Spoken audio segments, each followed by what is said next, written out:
Hello. അപ്പോൾ നമുക്കൊന്ന് fort Kochi വരെ പോയാലോ? ഇന്നത്തെ ക്ലൈമറ്റ് നല്ലൊരു ക്ലൈമറ്റ് ആയിരുന്നു കേട്ടോ. വലിയ മഴയും ഉണ്ടായില്ല, അതേപോലെ വെയിലും ഉണ്ടായില്ല. പിന്നെ ഞങ്ങൾ ഹൈക്കോർട്ട് എത്തി. അവിടെ നിന്ന് ബോട്ടിനാണേ പോയിട്ടുണ്ടായിരുന്നത്.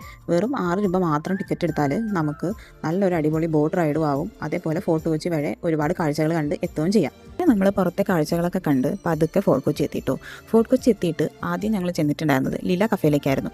ഇതൊരു ആർട്ട് കഫേ ആണ്. ഇതിൻ്റെ ഇൻറ്റീരിയേഴ്സ് എന്ന് പറഞ്ഞാൽ ഒരു വിൻറ്റേജ് ലുക്ക് കൊണ്ടുവരുന്ന ടൈപ്പ് ഓഫ് ഒരു ഇൻറ്റീരിയർ ആണ്.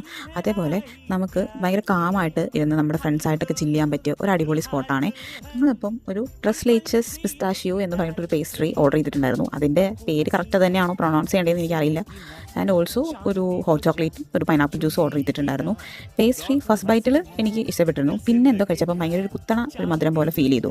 പിന്നെ ഹോട്ട് ചോക്ലേറ്റും പൈനാപ്പിൾ ജ്യൂസും നന്നായിട്ടുണ്ടായിരുന്നു. അത് കഴിഞ്ഞ് ഞങ്ങൾക്ക് വേറെ പ്ലാനിങ് ഒന്നും ഉണ്ടായിരുന്നില്ല. പിന്നെ ആ സ്ട്രീറ്റ്സിൽ കൂടെ കുറേ ഇങ്ങനെ നടന്ന് കുറച്ച് വീഡിയോസും ഫോട്ടോസും ഒക്കെ എടുത്ത് ഞങ്ങൾ അറേബ്യൻ പാലസിലേക്കാണ് പോയത്. അവിടെ ഇന്നിപ്പം വലിയ തിരക്കൊന്നും ഉണ്ടായിരുന്നില്ല ഞങ്ങൾ പോയ ടൈമിൽ. അവിടെ നിന്ന് ഒരു മന്തിയൊക്കെ കഴിച്ച് ഞങ്ങൾ നേരെ ബീച്ചിലേക്ക് പോയി. അവിടെ വലിയ വെയിലൊന്നും ഉണ്ടായിരുന്നില്ല. 3 മണിയായി ഒരു ടൈമാണത്. പക്ഷെ എന്നാൽ പോലും തീരെ വെയിലുണ്ടായിരുന്നില്ല. അതുകൊണ്ട് തന്നെ ഞങ്ങൾ ഓൾമോസ്റ്റ് ഒരു ഹാഫ് ഡേ അവിടെ തന്നെയാണ് സ്പെൻഡ് ചെയ്തിട്ടുണ്ടായിരുന്നത്. അപ്പം ഇന്നത്തെ വീഡിയോ അത്രേ ഉള്ളൂ. ഇതൊക്കെയാണ് ഞങ്ങൾ ഫോർട്ട് കൊച്ചി പോയ വിശേഷങ്ങൾ. എല്ലാവർക്കും വീഡിയോ ഇഷ്ടപ്പെട്ടെങ്കിൽ ലൈക്ക് ചെയ്യുക, സബ്സ്ക്രൈബ് ചെയ്യുക. താങ്ക്